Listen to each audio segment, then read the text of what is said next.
तो student, online classes में आपका एक बार फिर से स्वागत है। लास्ट क्लास में अपने डिस्कस किया था शिप ब्रीड्स का, तो आज अपने डिस्कस करेंगे कैमल ब्रीड्स का और क्या क्या उसकी विशेषताएं होती है, किस प्रकार उनका प्रबंधन किया जाता है। ठीक है, तो हेडिंग रहेगी कैमल ब्रीड। कैमल ब्रीड बात करते हैं सबसे पहले वैज्ञानिक नाम की। ठीक है, वैज्ञानिक नाम।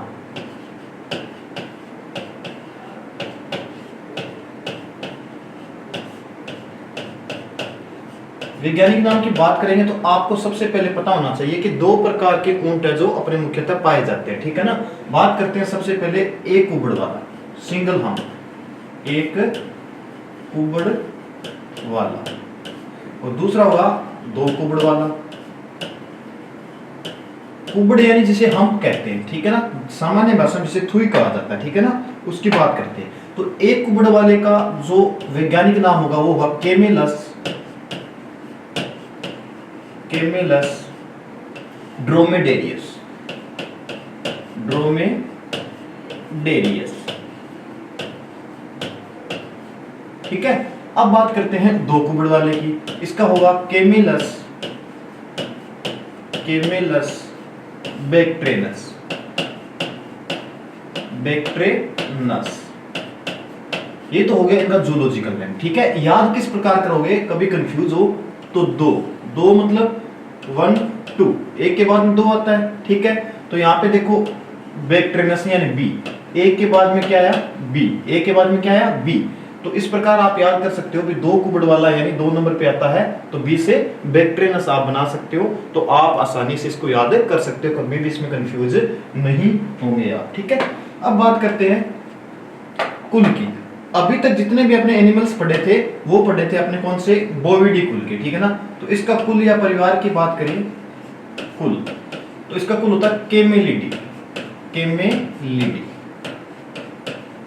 कैमेलिडी कुल का यह पशु है। ठीक है ना, अब बात करते हैं टूअन गुणसूत्र की संख्या। टूअन की संख्या मैंने टेबल में बताई थी आपको 74, 74 होती है जी।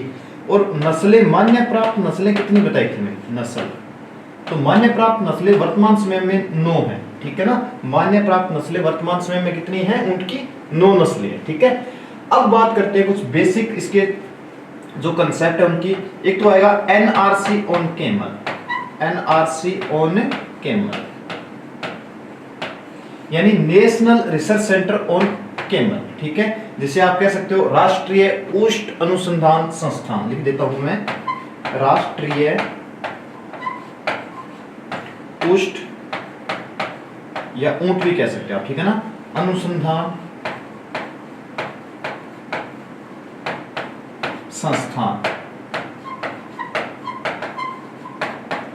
ये कहां पे है, ये है जोहरबीर, जोहरबीर बीकानेर, बीकानेर।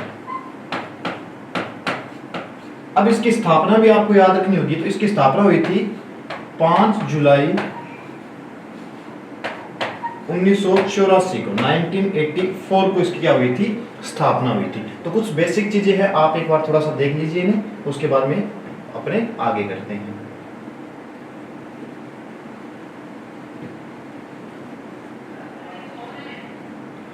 चलो बात करते हैं नेक्स्ट। नेक्स्ट अगर बात करें अपने, तो ऊंट को राज्य पालतू पशु, राज्य पालतू पशु,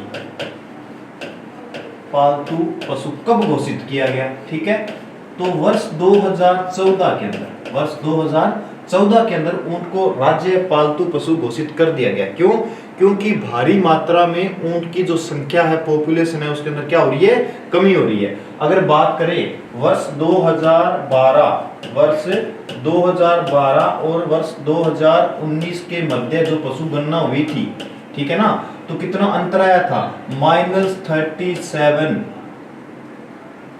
यानी लगभग 37% माइनस में है। ठीक है ना, क्या आई थी, ऊंट के अंदर कमी आई थी जी, यानी भारी मात्रा में क्या है, इनका वध हो रहा है और इसके बाद में इनको पालना भी कम चाह रहे हैं लोग। ठीक है ना, इसीलिए क्या इसकी संख्या में कमी है। और सबसे ज्यादा मेल के अंदर कमी आई थी। ठीक है ना, मेल जो एनिमल है उनके अंदर कमी आई थी। ठीक है, अब बात करते हैं राजस्थान का भारत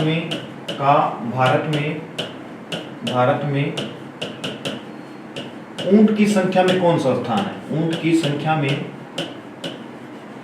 में प्रथम स्थान है जी, प्रथम।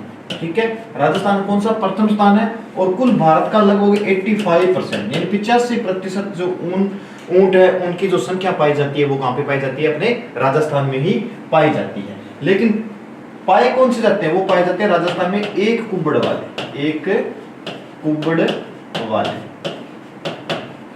ठीक है ना, एक कुबड़ वाले। आपसे पूछ ले कि दो कुबड़ वाले ऊंट कहां पे पाए जाते हैं? दो कुबड़ वाले, तो दो कुबड़ वाले जो ऊंट पाए जाते हैं वो पाए जाते हैं लद्दाख में, ठीक है ना। दो कुबड़ वाले ऊंट है वो लद्दाख के अंदर पाए जाते हैं जी, ठीक है। अब भारत में ऊंट लाने का श्रेय किसे है? भारत में ऊंट लाने का श्रेय यानी भारत में सबसे पहले ऊंट कौन लेके आया था उसकी बात करें अपने, तो वो लेके आया था मोहम्मद बिन कासिम।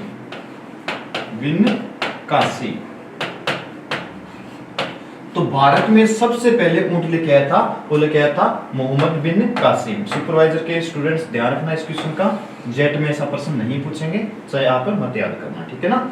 उसके बाद में बात करते हैं कि ऊंट में आवाज करने की क्रिया, ऊंट में आवाज करने की प्रक्रिया,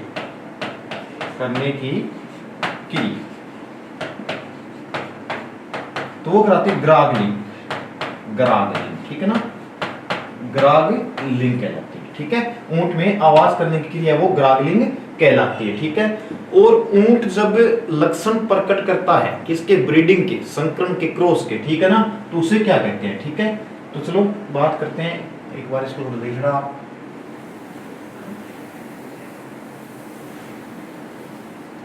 चलो, आवाज करने की प्रक्रिया मैंने क्या बता दी? ग्रागलिंग बता दी। अब बताते हैं कि प्रजनन के लक्षण प्रकट करना, प्रजनन के लक्षण प्रकट करना यानी कि जो मेल है वो प्रजनन के लक्षण प्रकट करता है, ठीक है ना। तो उसको किस नाम से जानते हैं? उसको जानते हैं रट, या इसको मस्त भी कहते हैं, मस्त, ठीक है ना, रट या मस्त। अब प्रजनन में काम आने वाले ऊंटों को क्या कहते हैं? तो याद करना, प्रजनन में काम आने वाले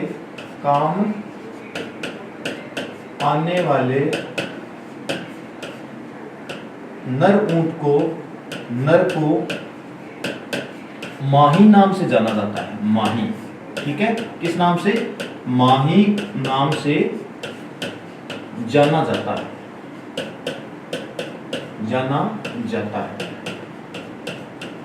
जैसे मैंने कहा था ना, मादा बकरी को किस नाम से जानते हैं? तो मादा बकरी को अपने किस नाम से जाना था? नैनी नाम से जाना था, ठीक है ना। इसी प्रकार इसको एक स्पेशल नाम दे दिया, माही, ठीक है ना। चलो अब बात करते हैं पानी की। तो ऊंट एक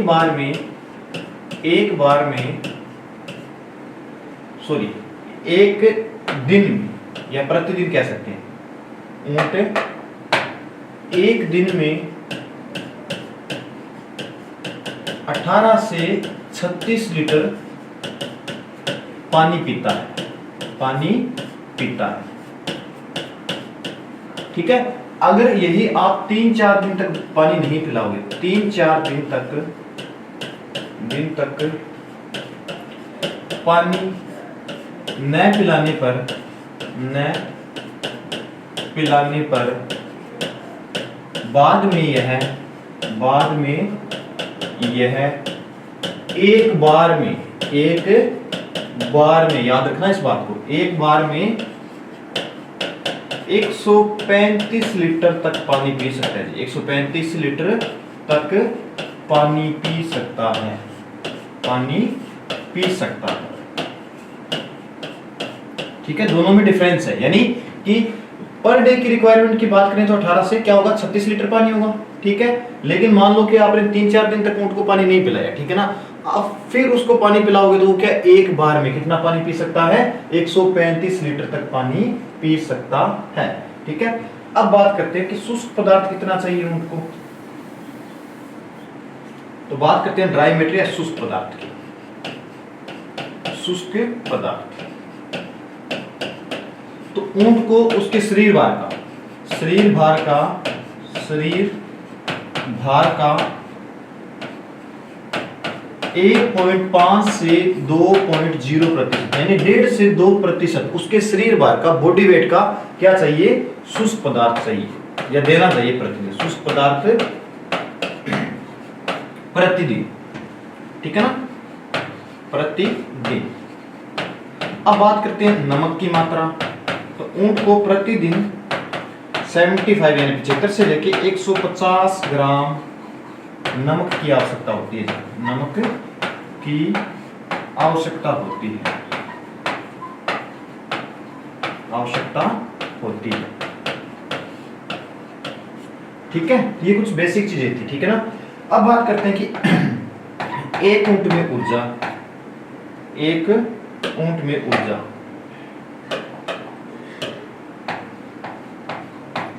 में शक्ति कह सकते हो आप। तो एक ऊंट में जो शक्ति होती है वो होती है 1 HP के बराबर। HP मतलब हॉर्स पावर। ठीक है, ये इसका क्या रहता है, पावर रहता है, शक्ति रहती है। यानी कि एक ऊंट में कितनी 1 HP क्या होती है, शक्ति होती है, हॉर्स पावर शक्ति रहती है। तो एक बार आप इसको देखिए, फिर अपने आगे करते हैं।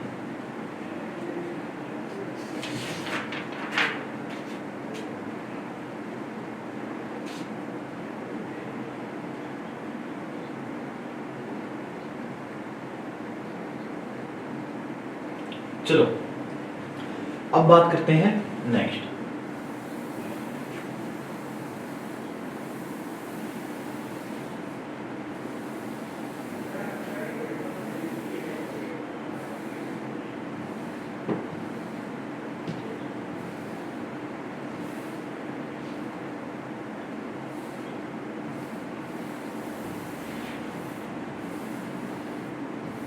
चलो इसके बाद में बात करते हैं आरबीसी की।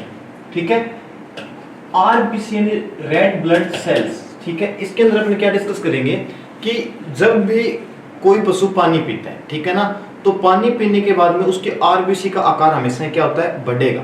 ठीक है, कितना बढ़ता है, जितने भी अन्य पशु हैं उनका आरबीसी का आकार बढ़ता है 130% तक बढ़ता है, लेकिन ऊंट एकमात्र ऐसा जानवर है जिसका आरबीसी का आकार 240% तक बढ़ता है। तो देखो,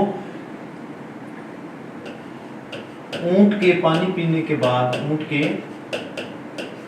पानी पीने के बाद आरबीसी का आकार 240% तक बढ़ जाता है, जबकि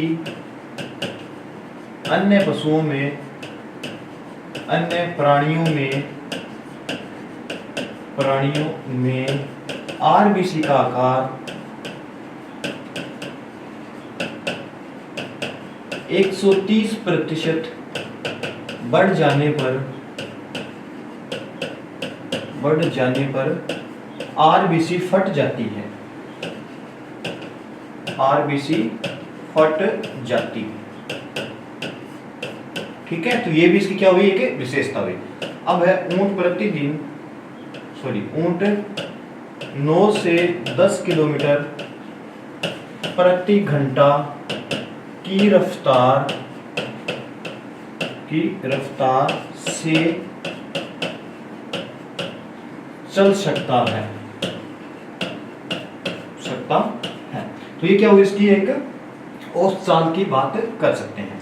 अब बात करते हैं कुबड़ की। कुबड़, सबसे पहले कुबड़ है, ये बना किसका होता है, ठीक है, तो याद रखना आप हमेशा ही, कुबड़ बना होता है वसीय ऊतक का, फैटी एसिड्स पाए जाते हैं। ठीक है, अब बात करते हैं ऊंचाई की। ऊंचाई कितनी होती है, तो कुबड़ की ऊंचाई होती है 45 से 50 सेंटीमीटर। ये क्या होती है, कुबड़ की ऊंचाई होती है। बात करें घेरा, घेरा यानी चारों ओर का जो घेरा होता है उसका कितना सेंटीमीटर रहता है। ठीक है, तो घेरे की बात करें तो घेरा रहता है जी 200 से 300 सेंटीमीटर। ये क्या रहता है, घेरा रहता है। अब बात करते हैं कि जब अपने मादा जो ऊंटनी है, ठीक है ना, उससे उसके बच्चे को अलग करते हैं, ठीक है ना, जिसमें गाय में विनिंग कहते हैं। ठीक है, तो अलग करते हैं तो उसका समय क्या होता है, ठीक है ना, तो बच्चे को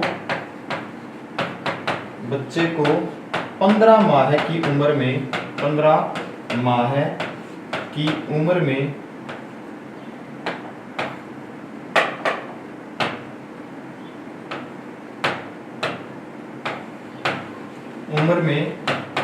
माँ से अलग करते हैं,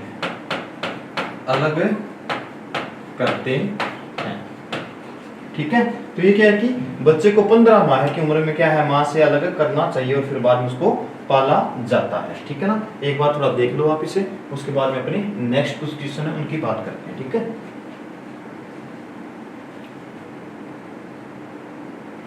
चलो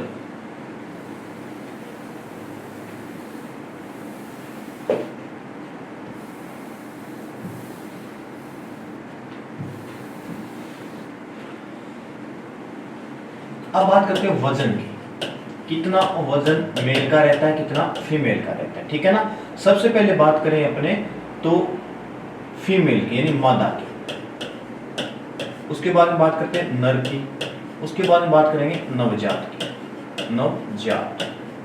ठीक है, मादा की वजन की बात करें 400 से 600 किलोग्राम एवरेज की बात करें, यानी 4 से 6 क्विंटल। नर की बात करें तो 500 से 700 किलोग्राम। ठीक है, नवजात का इंपॉर्टेंट रहेगा, याद करना पड़ेगा, नवजात का वजन होता है वो होता है 35 से 40 किलोग्राम। ठीक है ना, ये नवजात का वजन रहता है। नवजात को क्या कहते हैं, सामान्य भाषा में टोड्या कहते हैं, ये भी याद रखना, टोड्या। ठीक है ना, सामान्य भाषा में क्या कहते हैं, टोड्या कहा जाता है। ऊंट पालक जाति सभी को पता है, ऊंट पालक जाति कौन सी है, राइका या रेबारी, राइका या रेबारी जाति। ठीक है ना, उसके बाद में बात करते हैं चित्रकला। चित्रकला ऊंट पे की जाने वाली चित्रकला क्या कहलाती है, वो कहलाती है उस्ता कला। उस्ता कला, ऊंट पे की जाने वाली जो चित्रकला है तो उसे क्या कहते हैं, अपने उस्ता कला कहते हैं। ठीक है ना, उस पे विभिन्न प्रकार की डिजाइनिंग की जाती है।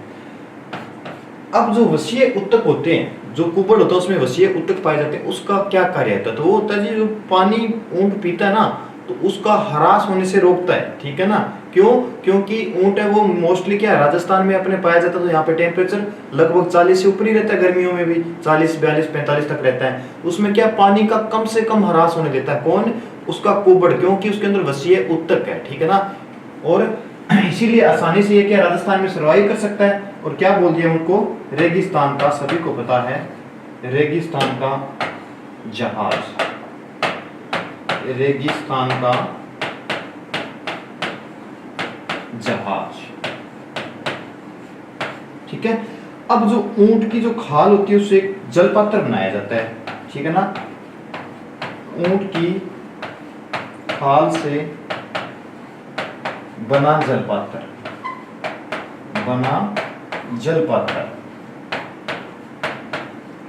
उसे किस नाम से जानते हैं, कोपी नाम से जाना जाता है। ये कुछ बेसिक टर्मिनोलॉजी थी जो आप एक बार देख लो, उसके बाद में डिस्कस करते हैं अपने ब्रीड्स का।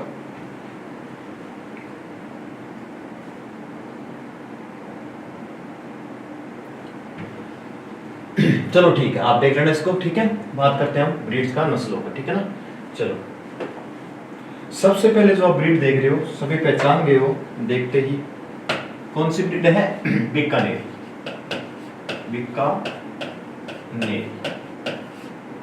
ये लो, उत्पत्ति कहां पे होगा, बीकानेर। ठीक है, लेकिन यह क्या क्रॉस ब्रीड है, दो की क्रॉस से बना है। किसके क्रॉस से, एक तो सिंधी नस्ल है सिंधी का क्रॉस या संकरण किससे कराया है? बलूची से, बलूची। इन दोनों के संकरण से कौन सी तैयार की गई है? ये नस्ल बीकानेरी तैयार की गई है, ठीक है ना। तो अब विशेषता की बात करते हैं। विशेषता में देखो, सबसे पहले आप इसका कलर देखो, कलर आपको मिलेगा गहरा भूरा, ये देखो इस प्रकार गहरा भूरा है ना ये रंग, ठीक है। तो सबसे पहले बात करते हैं पहली विशेषता की, रंग, ठीक है ना। रंग, रंग कैसा होगा? गहरा भूरा, गहरा भूरा, कालापन लिए हुए, कालापन लिए हुए। ये शब्द क्यों यूज किया? क्योंकि ये देखो कुछ काला कलर भी इसके अंदर मिक्स रहता है, ठीक है ना। इसीलिए क्या है कि गहरा भूरा और कालापन लिए हुए इसका क्या है? रंग है।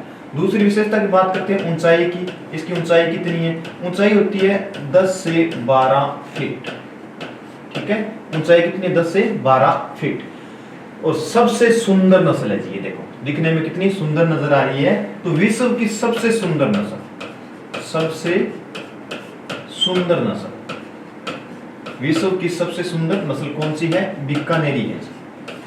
और ये किस कार्य में या किस काम में मेनली अपने यूज करते हैं? तो यह है कृषि कार्य, कृषि कार्य में उपयोग लेते हैं, उपयोग लेते हैं। अब जो विशेषता बता रहा हूं मोस्ट और मोस्ट इंपॉर्टेंट है। देखो ये जो इसकी खोपड़ी है, इसके दोनों तरफ यहाँ पे क्या पाया जाता है? ऊपर गड्ढा पाया जाता है इस प्रकार का, ये देखो, ठीक है ना। हालांकि आपको नहीं दिखाई दे रहा होगा, पिक को जूम करके देखेंगे तो यहाँ पे क्या दोनों तरफ गड्ढा है, ठीक है ना। तो ये जो गड्ढा है इसे किस नाम से जानते हैं? तो खोपड़ी के दोनों ओर गड्ढा पाया जाता है, गड्ढा पाया जाता है, जिसे स्टॉप कहते हैं जी। इंपॉर्टेंट है, याद रखना। क्या कहते हैं? स्टॉप। पूछा हुआ प्रश्न है, याद करना पड़ेगा। स्टॉप कहते हैं, ठीक है। चलो एक विशेषता ये भी देखो, ये जो ऊंट का ऊपरी होठ है, नीचे का होठ तो देखो पूरा मिला हुआ है, ये देखो आप, ठीक है ना। ऊंट का नीचे का होठ तो पूरा एक ही भाग में रहता है, लेकिन ऊपर का होठ आप देखो यहां से आपको स्पष्ट दिखाई दे रहा है फोटो के अंदर, क्या है? 2 भाग में विभाजित है, ठीक है ना। तो हमेशा याद रखना, ऊंट का जो ऊपरी होठ होता है ना, 2 भाग में विभाजित होता है, ठीक है ना। बात ये नहीं है भी बीकानेरी में भी होता है, सभी की बात कर रहा हूं, ठीक है ना। यहाँ पे स्पष्ट दिखाई दे रहा है तो मैंने आपको क्लियर बोल दिया। तो ऊंट का ऊपरी होठ, ऊंट का ऊपरी होठ 2 भाग में बंटा होता है। ऐसे प्रश्न एग्रीकल्चर सुपरवाइजर के अंदर पूछे जाते हैं। विशेष तौर से ध्यान रख लेना ये चीज, ठीक है ना। जेट में बेसिक पूछा जाएगा सबसे सुंदर नस्ल कौन सी है, ठीक है ना, और सबसे बढ़िया कौन सी, सिंपल प्रश्न पूछे जाते हैं जेट के अंदर। लेकिन एग्रीकल्चर सुपरवाइजर के अंदर ऐसे ही प्रश्न पुट आउट किए जाएंगे, ठीक है ना। तो ध्यान देना।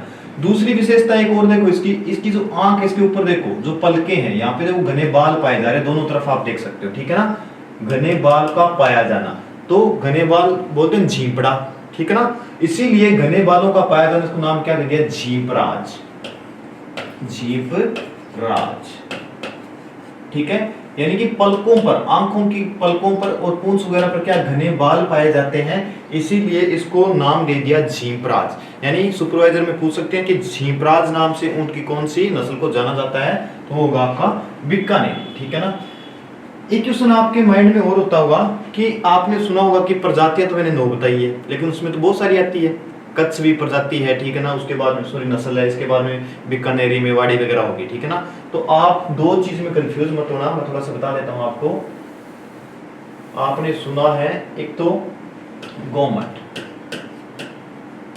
दूसरा सुना है आपने गोमट तो कहां पे, यानी गोमट और एक नाचना, नाचना। ये दोनों ऊंट की नस्ल नहीं है, सबसे पहले माइंड में यही बात रखना। मान्य प्राप्त नस्ल में नहीं काउंट की जाती, मान्य प्राप्त नस्ल नहीं है। ये 2 जगह हैं। गोमट कहां पे है? जोधपुर में है, जोधपुर में, ठीक है।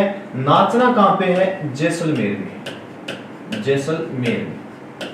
तो इन दोनों जगह के ऊंट क्या है? विश्व प्रसिद्ध है जी, ठीक है ना।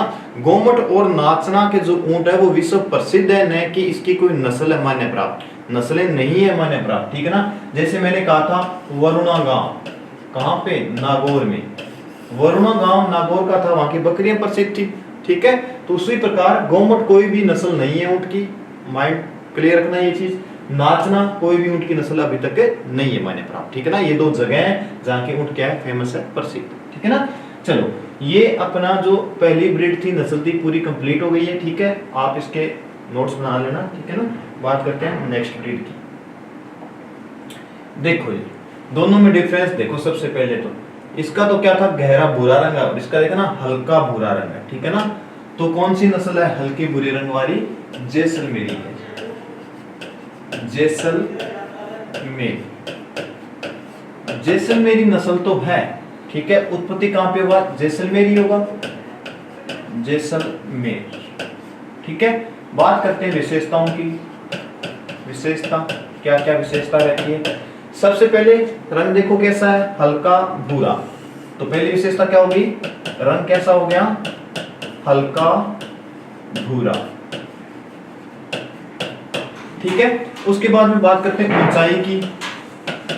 ऊंचाई की बात करें तो होती है 7 से 9 फीट, 7 से 9 फीट ऊंचाई इसकी होती है। उसके बाद में सबसे प्रसिद्ध और इंपॉर्टेंट पर्सन, ठीक है, कौन सा? सवारी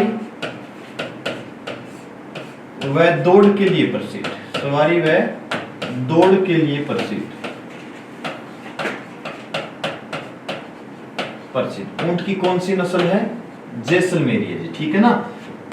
चौथी विशेषता, भारतीय सेना, भारतीय सेना व पुलिस हेतु, पुलिस हेतु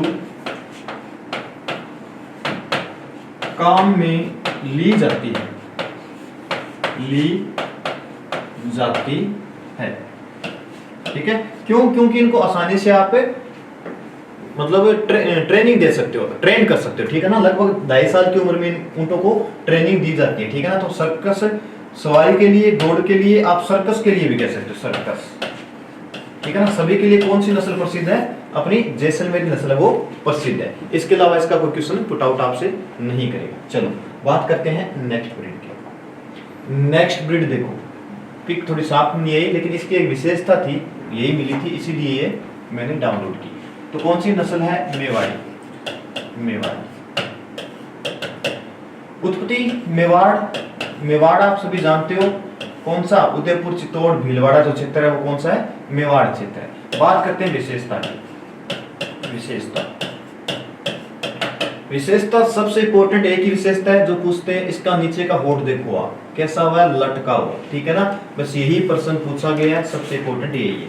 तो क्या होगा? नीचे का होठ, नीचे का होठ लटका हुआ होता है, लटका हुआ होता है, हुआ होता है, ठीक है।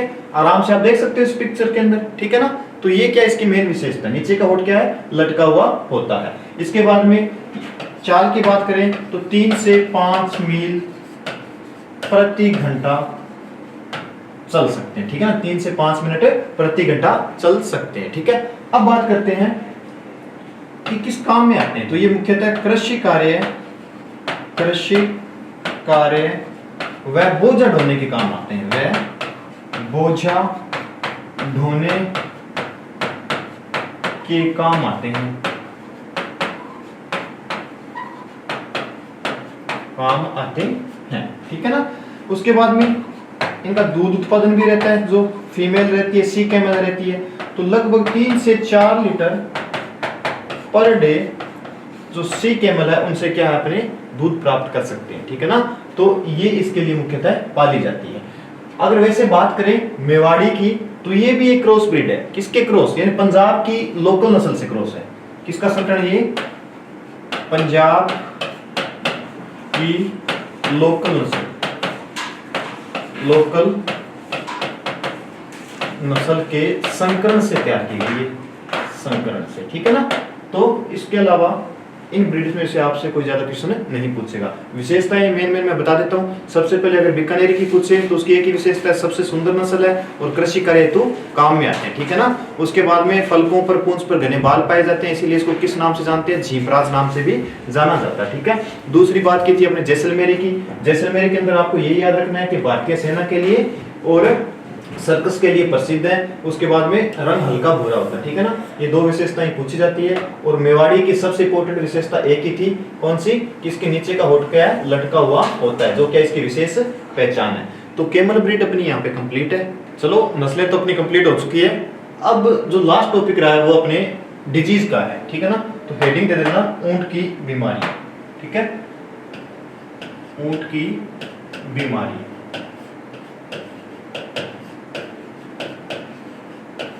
सबसे पहले तो आप एक डायग्राम देख रहे हो, ये देखो किस चीज का है, ठीक है ना। देखो कि जो इसकी बाहरी बॉडी है, यहाँ पे देखो ये कुछ इफेक्टेड पार्ट्स आपको दिखाई दे रहे हैं, ठीक है ना। ये देखो, तो ये किस डिजीज के लक्षण है उसकी अपने बात करेंगे, ठीक है ना। तो इसको कहते हैं जी, उनका मुख्य रोग भी रहता है, ये कौन सा रोग है, सर्रा रोग। आपने सुना होगा, कौन सा रोग हुआ, सर्रा। अब सर्रा रोग की बात करें तो सबसे पहले अपने इसके अलग अलग नाम की बात करेंगे। और सुपरवाइजर में खास तौर से ध्यान देना, पूछ लेते हैं किस नाम से या किस जगह पे इसको किस नाम से जाना जाता है। तो सबसे पहले बात करें अंग्रेजी में, अंग्रेजी भाषा में इसे सर्रा ही कहते हैं, ठीक है ना, क्या, सर्रा। उसके बाद में बात करते हैं राजस्थानी में। राजस्थानी भाषा में इसे तीबरसा कहते हैं, तीबरसा। उसके बाद में बात करते हैं पश्चिमी राजस्थानी में।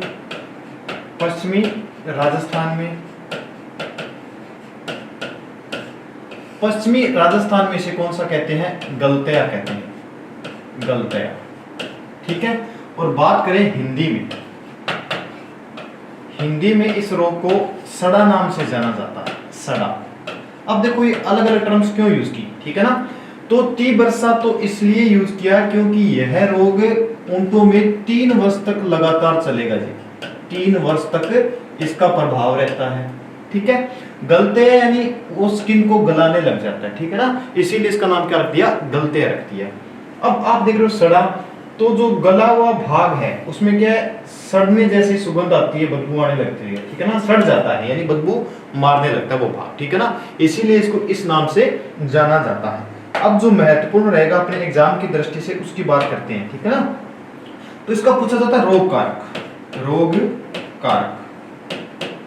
जेट के बच्चे एक ही बात याद रखना कि मुख्यतः तो यही पूछेगा कि सर्रा रोग किससे होता है, ठीक है ना। तो हमेशा किससे होता है सर्रा रोग, वो होता है जो प्रोटोजोआ है, प्रोटोजोआ, उनसे होता है, ठीक है। जेट में काफी बार ये पूछा हुआ है और ये आप ध्यान देना, ठीक है। अब प्रोटोजोआ है तो भारत में कौन सा प्रोटोजोआ है जो इस रोग को काज करता है। तो भारत की बात करें तो भारत में है ट्रिपेनोसोमा, ट्रिपेनोसोमा इवेंसाई, इवेंसाई, ठीक है। तो भारत में इस रोग को जो काज करेगा या रोग कारक जो कहलाता है ऊंटों के अंदर सड़ा या गलते रोग उत्पन्न करता है, वो कौन सा होता है, ट्रिपेनोसोमा इवेंसाई, ठीक है ना। अब इसके अंदर एक वाहक का कार्य करता है, वाहक यानी फैलाने का कार्य। तो वाहक का कार्य कौन करता है, गोमक्षी मक्खी करती है, गोमक्षी मक्खी।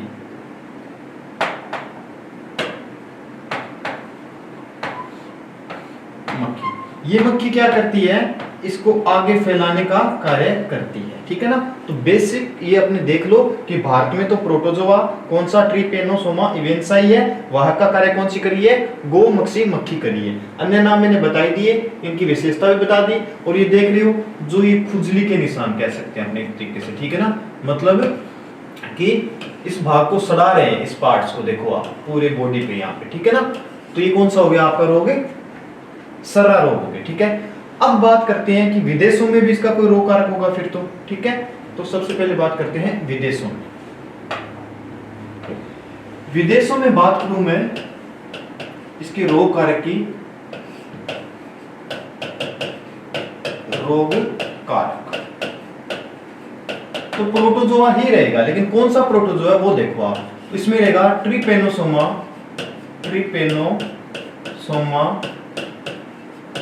पेकोरम।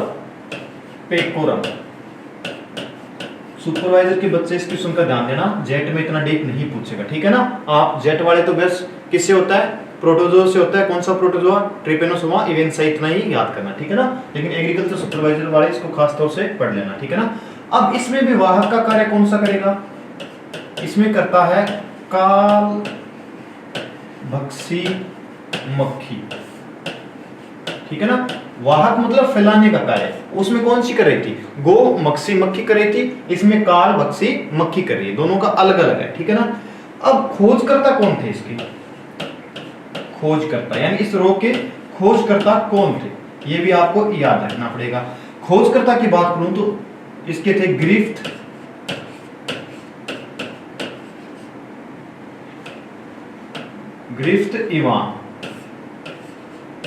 इवान, तभी इसका नाम क्या होगा, इवेंसा रख दिया, ठीक है ना। तो इसके खोजकर्ता थे ग्रिफ्थ इवान नामक वैज्ञानिक था, जिसने इसकी क्या की थी, खोज की थी। ये तो था कुछ बेसिक। अब इसके कुछ लक्षण भी याद करने पड़ेंगे, तो आप थोड़ा इसको देख लेना, बाद में मैं बात करता हूं इसके जो लक्षण है उनके कौन कौन से लक्षण है, ठीक है ना। भाई कैसे पहचानोगे भी, हाँ इसमें जो अपनी डिजीज है सर्रा रोग का प्रकोप हो चुका है, ठीक है। तो सबसे पहले बात करते हैं लक्षण की। लक्षण की सबसे पहले बात करें तो ये सड़ा हुआ भाग है, गल जाता है, ये तो कॉमन सी बात है, ठीक है ना। लेकिन जो 4-5 बातें वो अपने को याद करनी है। सबसे पहले बात ये करनी है अपने को याद है कि जो इसके प्रोटोजोआ होते हैं ना, ये क्या रक्त कणिका को नष्ट कर देते हैं, रक्त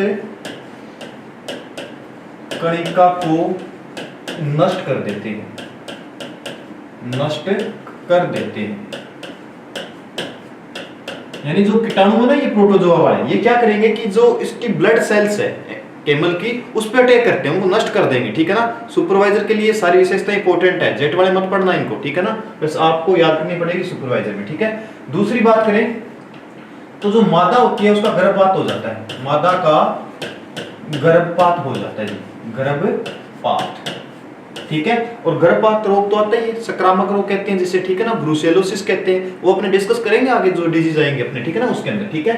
तो मादा का गर्भपात होना, ठीक है। तीसरी बात करें तो सुबह का जो तापक्रम है, सुबह का शरीर तापक्रम 100 से 103 डिग्री सेंटीग्रेड हो जाता है, तथा शाम का 102 से 106 डिग्री सेंटीग्रेड क्या है, तापक्रम हो जाएगा जिस पशु में यानी जिस कैमल के अंदर ये रोग हो चुका है, ठीक है। बात करते हैं चौथी विशेषता की। 110 डिग्री सेंटीग्रेड तापक्रम पर कीटाणु नष्ट हो जाते हैं, कीटाणु नष्ट हो जाते हैं, यानी कि 110 डिग्री तापक्रम जब भी मिला तो इसके जो कीटाणु है ना वो क्या हो जाएंगे, नष्ट हो जाएंगे, ठीक है। तो ये थोड़ा सा आप बेसिक देख लेना, उसके बाद में अपने बात करते हैं आगे, ठीक है। अब बात करें इसके उपचार की। उपचार तो इसका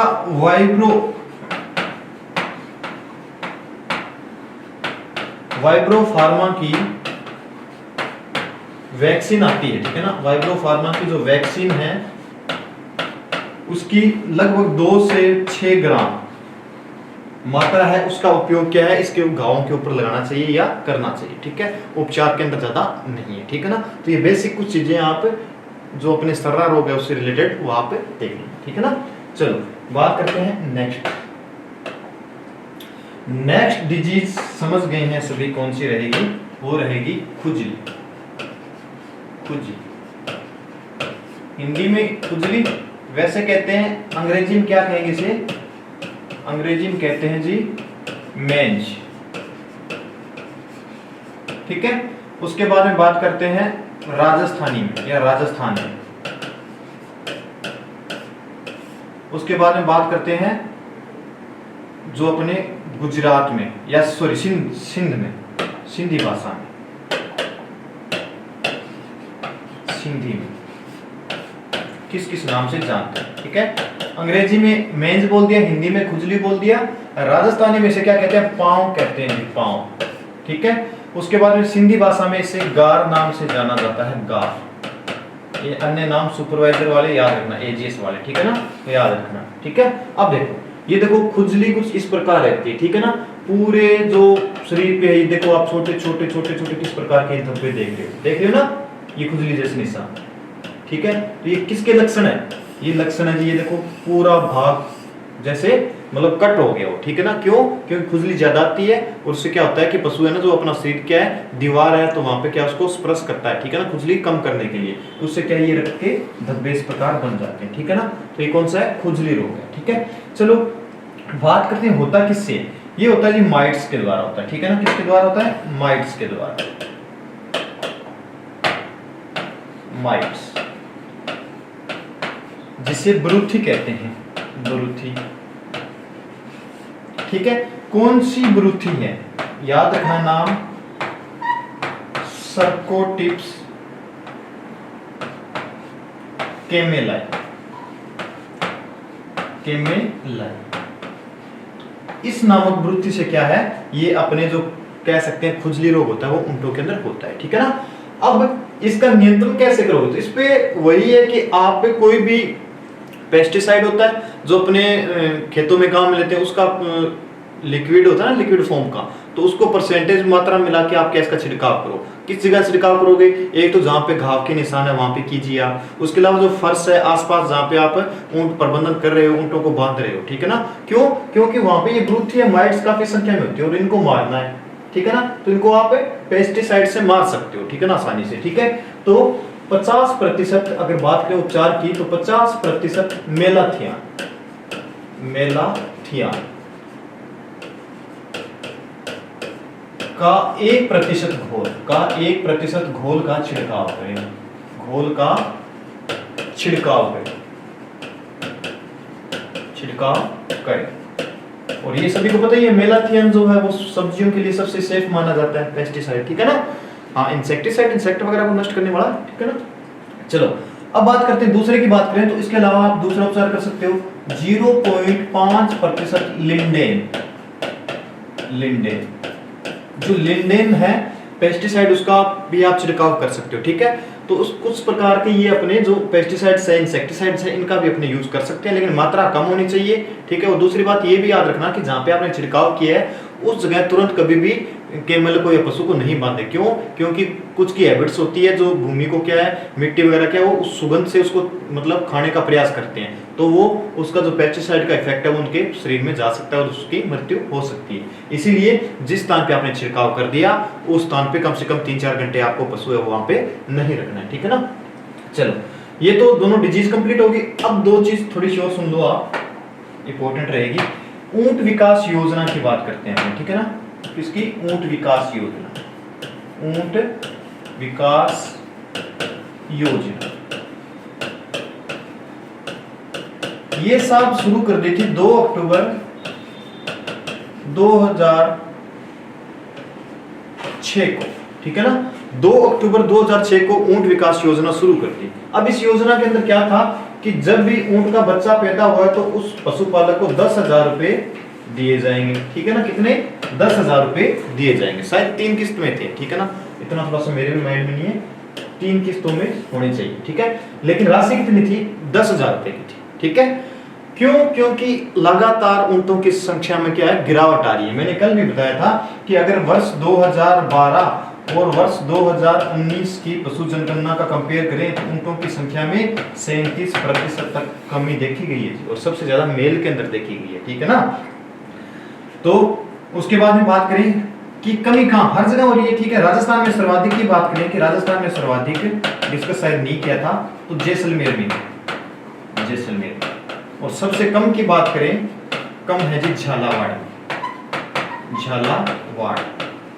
ठीक है ना, तो ये ऊंटों की संख्या कंपेयर किया था। ठीक है, अब देखो कि ये तो योजना शुरू कर दी। अब इसके अलावा एक भामाशाह पशु योजना भी शुरू कर दी। ठीक है ना, वो भी तो ध्यान देना। तो दूसरी योजना का नाम बताता हूँ, वो रिलेटेड पशुओं से है, भामाशाह, भामाशाह पशु योजना, पशु योजना।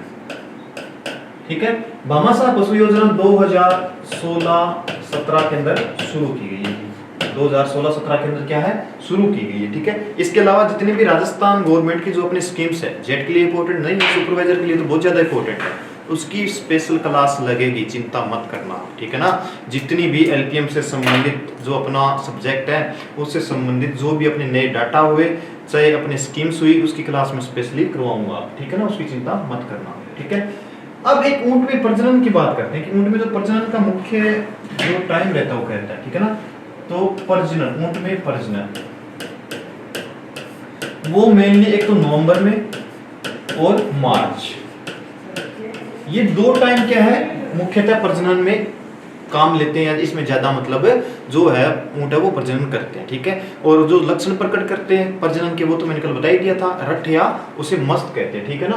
तो ऊंट से रिलेटेड अपना बेसिक सारा कंप्लीट है, नस्लें भी कंप्लीट है।